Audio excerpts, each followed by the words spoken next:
आवाजाच्या दुनियेमध्ये सोबत स्वप्नांची, आवाजाच्या दुनियेमध्ये सोबत स्वप्नांची, कुणी गाणी गाई गप्पा मारी रंगत विषयांची, कुणी गाणी गाई गप्पा मारी रंगत विषयांची. या रेडिओच्या लहरींवरती चंगळ श्रोत्यांची, या रेडिओच्या लहरींवरती चंगळ श्रोत्यांची. ही इन्फिनिटीची वाणी आहे 100 नम्राची, ही इन्फिनिटीची वाणी आहे 100 नम्राची, ही इन्फिनिटीची वाणी आहे 100 नम्राची. पिंपरी चिंचवड एज्युकेशन ट्रस्ट संचालित infinity community radio 90.4 FM, reflecting you. नमस्कार श्रोते हो, आपण ऐकत आहात PCET's इन्फिनिटी 90.4 FM आणि मी आहे तुमच्यासोबत RJ विद्या. शतकोटीचे बीज या कार्यक्रमात मी तुम्हा सर्वांचं खूप खूप स्वागत करते. श्रोते हो, आजच्या भागात आपण जाणून घेणार आहोत रामरक्षा स्तोत्राची फलश्रुती म्हणजेच त्याचे फायदे आणि याचबरोबर श्रीराम आणि लक्ष्मण यांच्या आदर्श बंधुत्वाचं सुंदर वर्णन. ऐकूयात कार्यक्रम शतकोटीचे बीज. सादर करते आहेत डॉक्टर शिवलीला पाटील. श्रीराम जय राम जय जय राम, श्रीराम जय राम जय जय राम, श्रीराम जय राम जय जय राम, श्रीराम जय राम जय जय राम, श्रीराम जय राम जय जय राम, श्रीराम जय राम जय जय राम. नमस्कार. PCET's इन्फिनिटी 90.4 FM वर मी डॉक्टर शिवलीला पाटील. शतकोटीचे बीज या सत्रातील आजच्या भागामध्ये तुम्हा सगळ्यांचं मनापासून स्वागत करते. मागील भागामध्ये आपण रामकवचाचा भाग पूर्ण केलेला आहे. आज आपण रामरक्षेची जी फलश्रुती आहे ते जे श्लोक आहेत ते जाणून घेणार आहोत. श्लोक क्रमांक 10.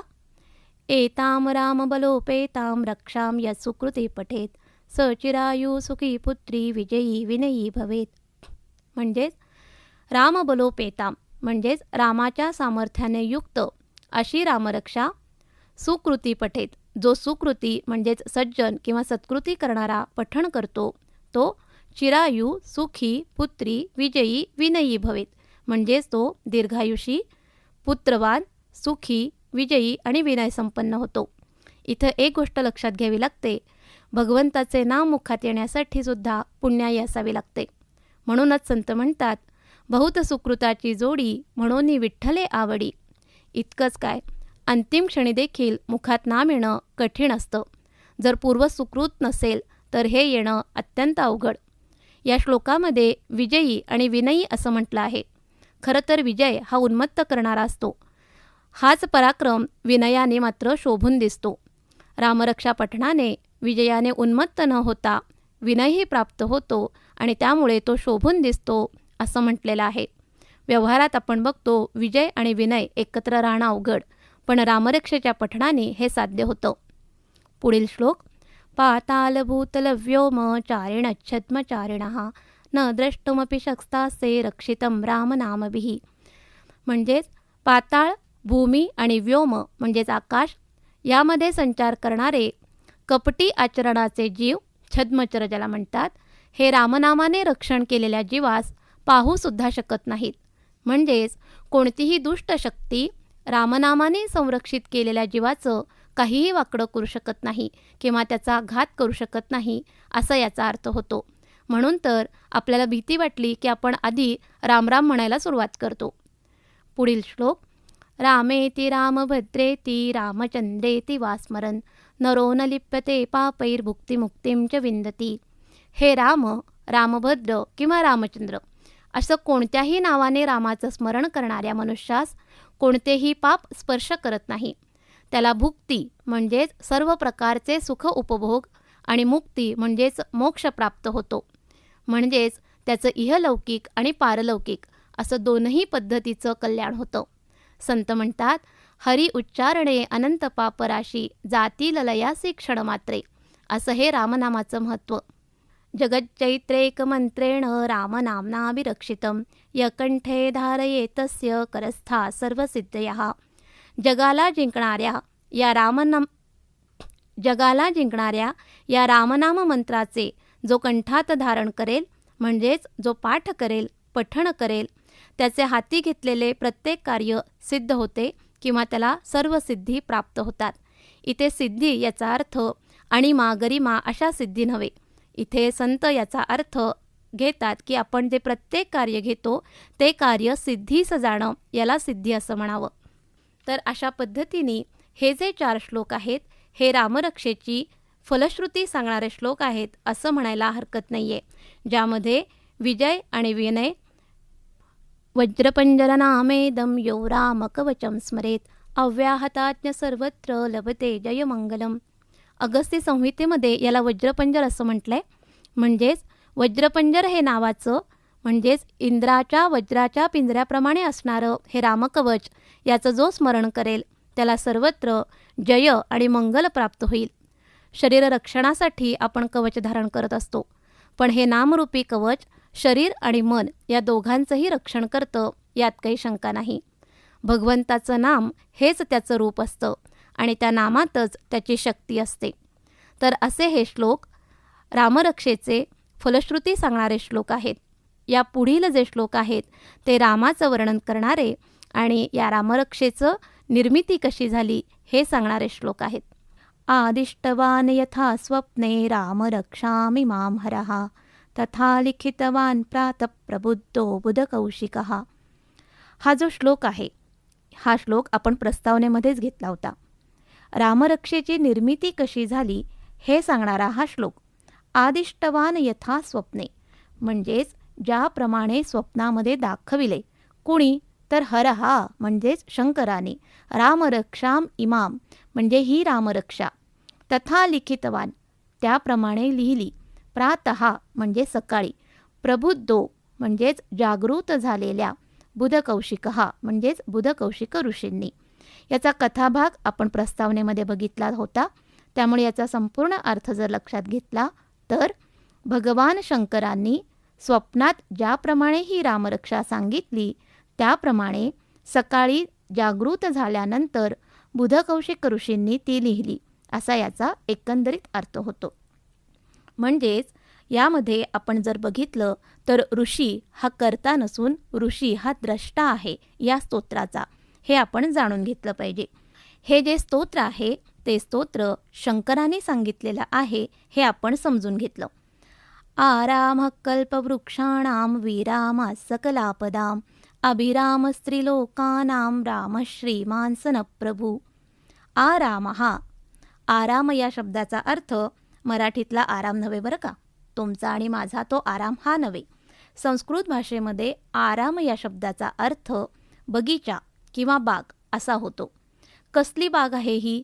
तर कल्पवृक्षाणाम कल्पवृक्षांची बाग आहे. विरामः सकलापदां विराम म्हणजेच संपवणारा किंवा नाश करणारा. सकल आपदां सगळ्या आपदा सगळी संकट या संकटांना दूर करणारा. अभिराम स्त्रीलोकानां अभिराम म्हणजेच आनंद देणारा. कोणाला?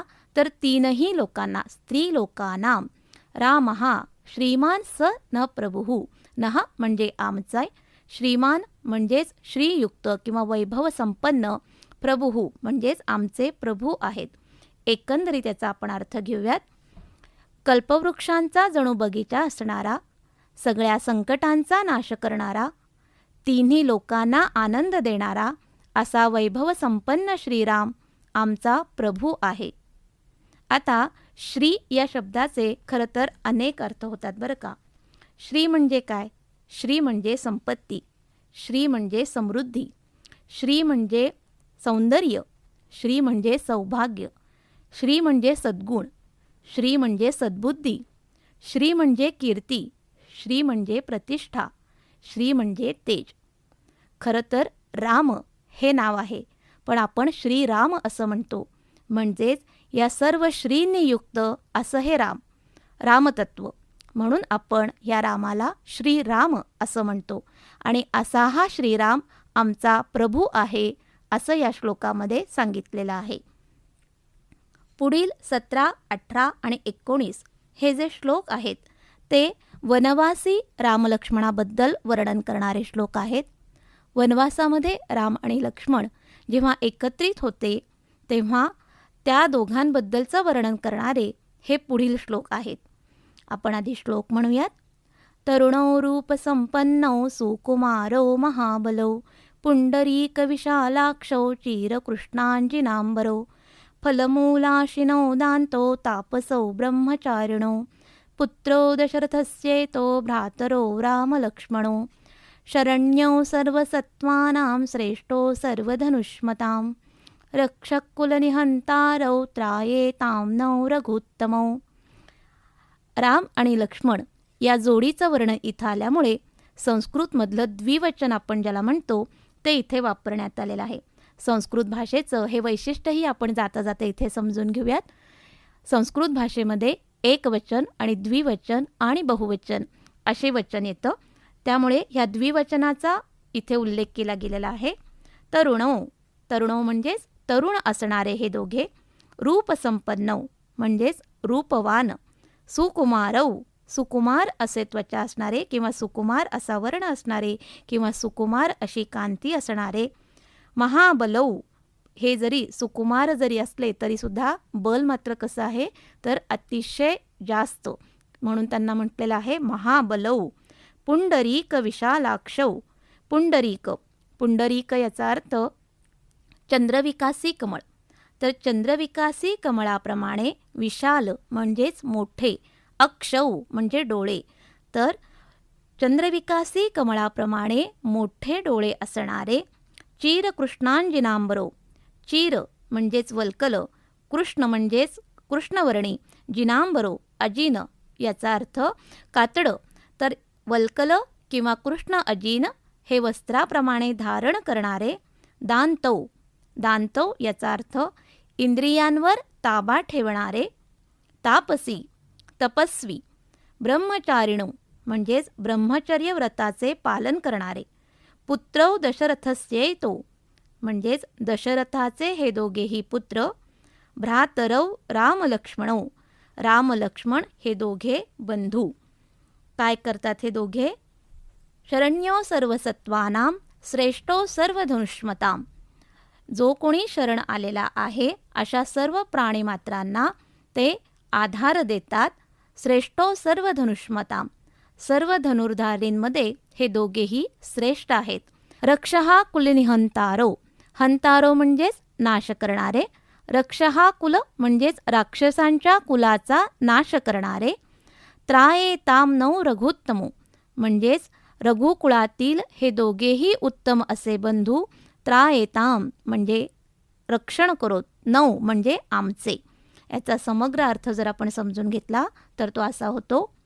तरुण, रूपसंपन्न, सुकुमार कांती असणारे, महाबलशाली असे, कमळाप्रमाणे विशाल नेत्र असणारे असे. चिरकृष्णाञ्जिनाम्बरो म्हणजेच वल्कल धारण करणारे. फलमूलाशिनो म्हणजेच फल आणि मूल यांचं खाद्य म्हणून सेवन करणारे किंवा अन्न म्हणून सेवन करणारे.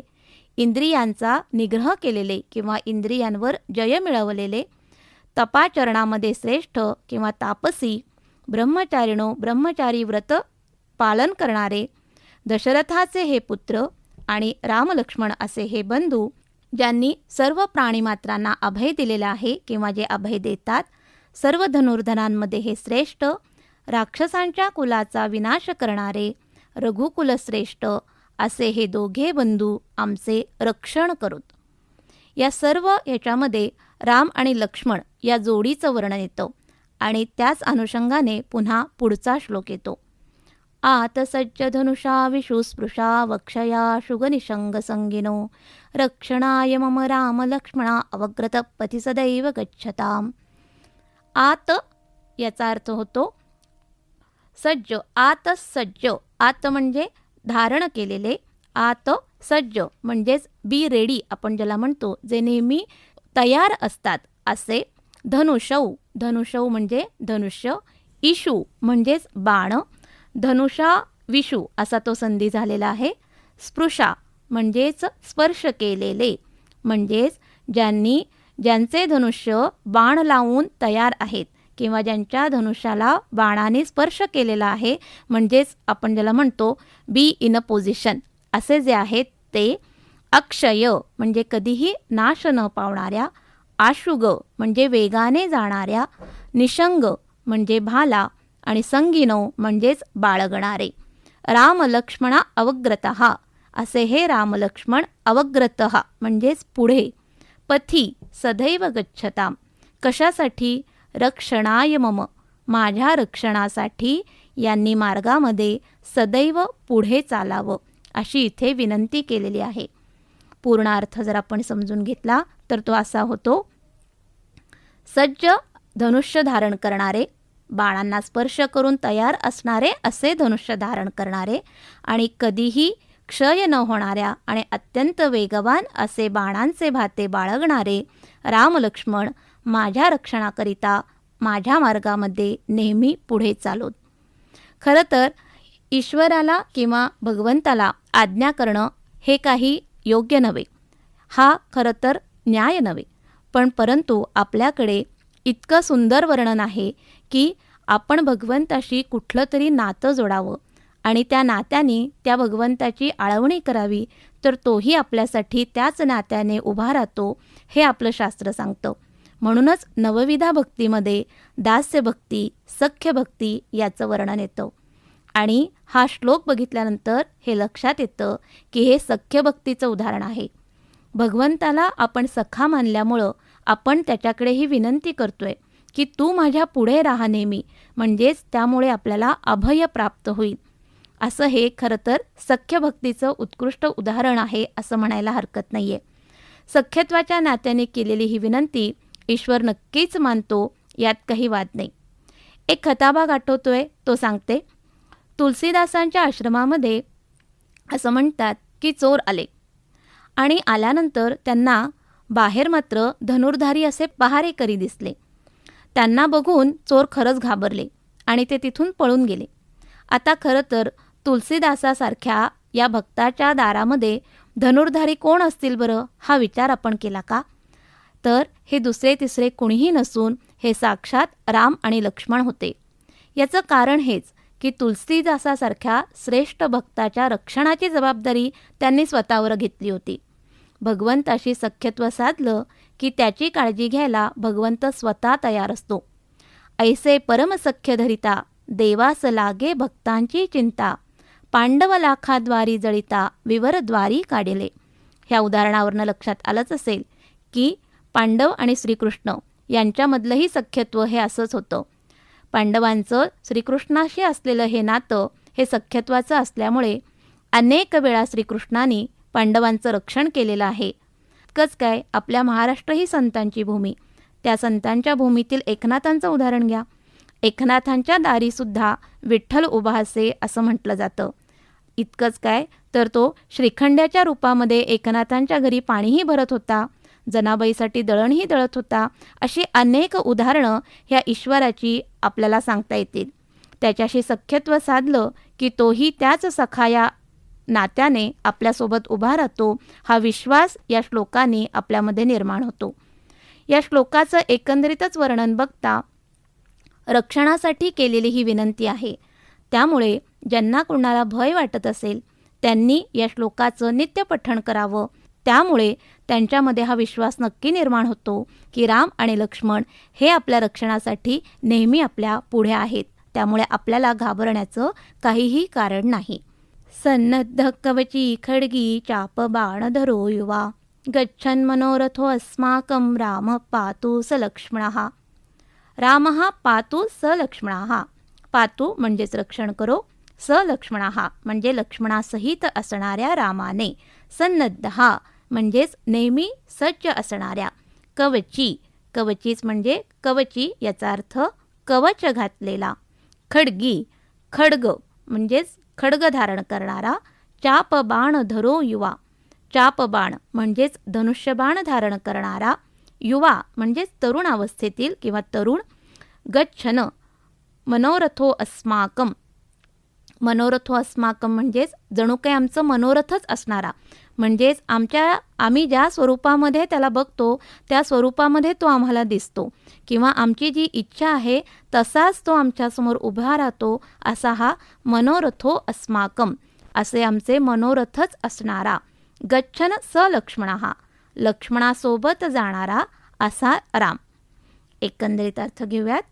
नेहमी सज्ज असणारा, कवच घातलेला, खड्ग आणि धनुष्यबाण धारण करणारा, आमचे मनोरथच असणारा, लक्ष्मणासोबत जाणारा तरुण राम आमचे रक्षण करो. या सगळ्या श्लोकांमधनं असं लक्षात येते की राम आणि लक्ष्मण या जोडीकडे आपण आपल्या रक्षणाची जबाबदारी दिली आहे आणि त्यासाठी त्यांना विनंतीही करत आहोत. जे 2 पुढचे श्लोक येतात त्यामध्ये मात्र रामरायाचं वर्णन आहे. ह्या रामरायाला वेगवेगळ्या विशेषणांनी त्याचा उल्लेख केलेला आपल्याला दिसून येतो. रामो दाशरथी शूरो लक्ष्मणाशुरो बली, काकुस्थ पुरुष पूर्ण कौसल्येयो रघुत्तमः, वेदांत वेद्यो यज्ञेश पुराण पुरुषोत्तमः, जानकी वल्लभ श्रीमान अप्रमेय पराक्रमाः, इत्येतानि जपन्नित्यं मद्भक्त श्रद्धयान्वितः, अश्वमेधादिकं पुण्यं संप्राप्नोति न संशयः. एक एक नावाचा आपण अर्थ समजावून घेऊयात. रामो, रामो याचा अर्थ आपण बघितलं होतं की रम हा धातू आहे. रम म्हणजेच आनंद देणारा, तर रामो म्हणजेच आनंद देणारा. दाशरथीही म्हणजेच दशरथ पुत्र. शूरो म्हणजेच शूर असा. लक्ष्मण अनुचरो, अनुचर म्हणजेच अनुचरण करणारा, म्हणजे लक्ष्मण ज्याच्या मागे आहे किंवा लक्ष्मण ज्याचं अनुचरण करतो असा. बली म्हणजेच बलवान, सामर्थ्यवान. काकुस्थ, काकुस्थ म्हणजेच ककुस्थ कुळातील. याबद्दल आपण समजून घेऊया. इक्ष्वाकूचा नातू आणि विकुक्षीचा मुलगा ज्याचं नाव होतं पुरुंजय, यांनी देवासुरांचं जे संग्राम झालं त्या संग्रामामध्ये वृषभरूपधारी अशा इंद्राच्या कुबडावर किंवा ज्याला आपण डील म्हणतो त्याच्यावर बसून त्यांनी युद्ध केलं. त्यामुळे त्याच्या वंशजांना ककुस्थ असं म्हटलं जातं आणि याच कुळातील रघुराय असल्यामुळे किंवा रामराय असल्यामुळे त्यांनाही ते ककुस्थ म्हटलेलं आहे. ककुस्थ कुळातील पुरुषाः म्हणजेच महापुरुष. पूर्णः हा कसा आहे तर पूर्ण पुरुष आहे, पूर्ण ब्रह्मस्वरूप असणारा असा. वेदांत वेद्यो, विद, विद याचा अर्थ होतो जाणणे. वेदांत वेद्यो म्हणजेच वेदांत जाणणारा. वेदांताचा जो भाग आहे तो ज्ञान सांगणारा आहे, त्यामुळे इथं म्हटलेलं आहे वेदांत जाणणारा. यज्ञेशः म्हणजेच ईशः म्हणजे स्वामी, यज्ञांचा स्वामी. पुराण पुरुषोत्तमः, पुरातन अशा पुरुषांमध्ये सर्वश्रेष्ठ असा. जानकी वल्लभा, जानकी म्हणजे सीतामाता, सीतेचा पती किंवा सीतापती. श्रीमान, श्रीमान आपण श्री या शब्दाचे वेगवेगळे अर्थ बघितले, त्यामुळे श्रीमान याचा अर्थ वैभव संपन्न. अप्रमेय, अप्रमेय म्हणजेच अतुलनीय. पराक्रमः म्हणजेच पराक्रम करणारा. असा हा जो श्रीराम आहे तो. इत्येतानि जपन नित्यम म्हणजे अशा ह्या रामाचे जर आपण जप केला किंवा त्याचं नाव जर आपण श्रद्धेने घेतलं किंवा त्याचं जर स्मरण केलं तर कसं पण ते नित्यम म्हणजे नेहमी. नित्य या शब्दाला खूप अर्थ आहे. मद्भक्तः श्रद्धयान्वितः म्हणजे जे कोणी माझे भक्त श्रद्धेने माझ्या या नावाचा जप करतील नेहमी त्यांचं काय होईल. अश्वमेधादिकं पुण्यम संप्राप्नोति न संशयाः म्हणजेच अश्वमेधादिकम, अश्वमेध यज्ञ केल्यानंतर जितकं पुण्य मिळतं त्याच्याही पेक्षा अधिक असं पुण्य त्यांना प्राप्त होईल, यामध्ये काहीही शंका नाही असं या श्लोकामध्ये सांगितलेलं आहे. आपला सगळा प्रपंच हा पुण्यप्राप्तीसाठी आपण करत असतो. बऱ्याचदा मोक्ष ह्याचा विचार आपण बऱ्याचदा कमी प्रमाणात करतो, पण इथं स्पष्टपणे अगदी सांगितलेलं आहे की अगदी अश्वमेध यज्ञ त्यापेक्षाही अधिक पुण्य तुम्हाला ह्या रामनामाच्या जपाने मिळणार आहे जर ते तुम्ही श्रद्धेने केलं तर. आपल्याकडे भगवद्गीतेमध्ये सुद्धा वचन आहे श्रद्धावान लभते ज्ञानम, त्यामुळं श्रद्धेने जर आपण नामजप केला किंवा नामस्मरण केलं तर त्याचं योग्य ते फळ आपल्याला मिळाल्याशिवाय राहत नाही, हे आपण लक्षात घेतलं पाहिजे. पुढचा श्लोक घेऊयात. रामं दुर्वादलश्यामं पद्माक्षं पीतवाससं स्तुवन्ति नामभिर्दिव्यैर्नते संसारिणो नरः. पुन्हा इथं रामाच्या वेगवेगळ्या स्वरूपांचं वर्णन आलेलं आहे. रामं दुर्वादलश्यामं, दुर्वादल म्हणजेच दुर्वा, त्यांच्या पानांप्रमाणे सावळा रंग असणारा. बघा, आधी आपण जेव्हा ध्यानमूर्ती रामाचं वर्णन बघितलं होतं तेव्हा नीलोत्पलश्यामम असं म्हटलं होतं आणि इथे मात्र दुर्वादलश्यामम म्हटलेलं आहे.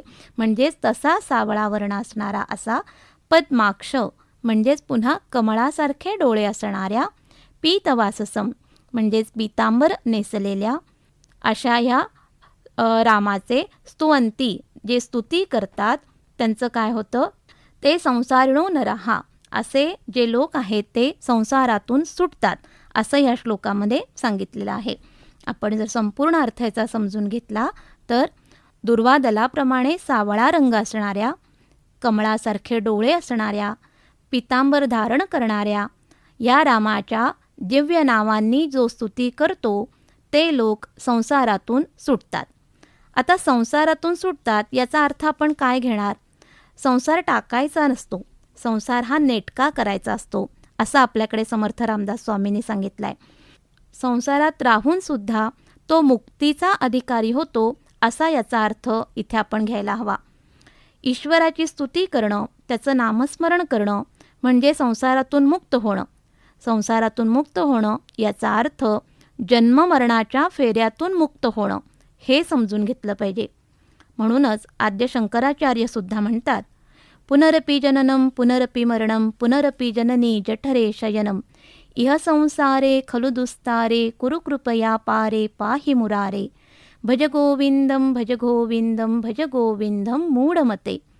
शंकराचार्य आपल्याला तेच सांगतात आहे की पुनरपि जननं पुनरपि मरणं म्हणजे पुन्हा पुन्हा जन्म आणि पुन्हा पुन्हा मृत्यू, पुनरपि जननी जठरे शयनं पुन्हा पुन्हा आईच्या गर्भामध्ये वास, इह संसारे खलु दुस्तारे अशा ह्या दुस्तर संसारातून मला सोडवण्यासाठी कुरु कृपया पारे, कृपा करून मला यातून सोडव. आणि त्यासाठी काय करावं?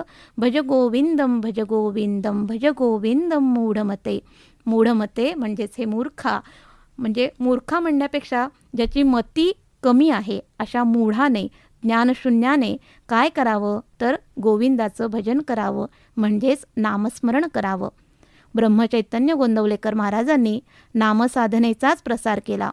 कलयुगातील अत्यंत श्रेष्ठ आणि अत्यंत सोपी अशी साधना जर कोणती असेल तर ती आहे नामसाधना. या नामसाधनेचं काय महत्त्व आहे ते या श्लोकातून आपल्याला लक्षातच येतं. संसारात राहून संसारातून पार होण्यासाठी जर काय करणं आवश्यक असेल तर ते म्हणजे केवळ रामनाम किंवा नामजप, असं या श्लोकामधून आपण समजून घेऊ शकतो. आजच्या या भागामध्ये आपण बघितलं की रामरक्षा स्तोत्राची निर्मिती कशी झाली, त्यानंतर राम आणि लक्ष्मण या वनवासी जोडीचं जे संपूर्ण वर्णन आहे त्याचं वर्णन आपण आज ऐकलं. त्यानंतर या रामलक्ष्मणाच्या जोडीने आपलं सदैव रक्षण करावं यासाठी केलेली प्रार्थना आपण बघितली. आणि त्यानंतर रामाच्या वेगवेगळ्या नावांनी त्याची स्तुती करून त्याचा जप केल्यानंतर काय पुण्य प्राप्त होतं याबद्दलही आपण जाणून घेतलं. यानंतर नामसाधनेचं महत्त्व आपण आज समजून घेतलं. तर पुढच्याही भागामध्ये आपण असंच रामाच्या वेगवेगळ्या नावांचं वर्णन ऐकणार आहोत. तो भाग आपण उद्याच्या सत्रात घेऊयात. तोपर्यंत धन्यवाद. श्रीराम जय जय राम, श्रीराम जय जय राम, श्रीराम जय जय. शतकोटीचे बीज हा कार्यक्रम आत्ताच आपण ऐकलात फक्त PCET's इन्फिनिटी 90.4 FM वर. श्रोते हो, आजच्या भागात आपण रामरक्षा स्तोत्राची फलश्रुती म्हणजेच त्याचे फायदे आणि श्रीराम आणि लक्ष्मण यांच्या आदर्श बंधुत्वाचं सुंदर वर्णन ऐकलं. सादरकर्त्या होत्या डॉक्टर शिवलीला पाटील. ऐकत रहा फक्त PCET's infinity 90.4 FM, reflecting you.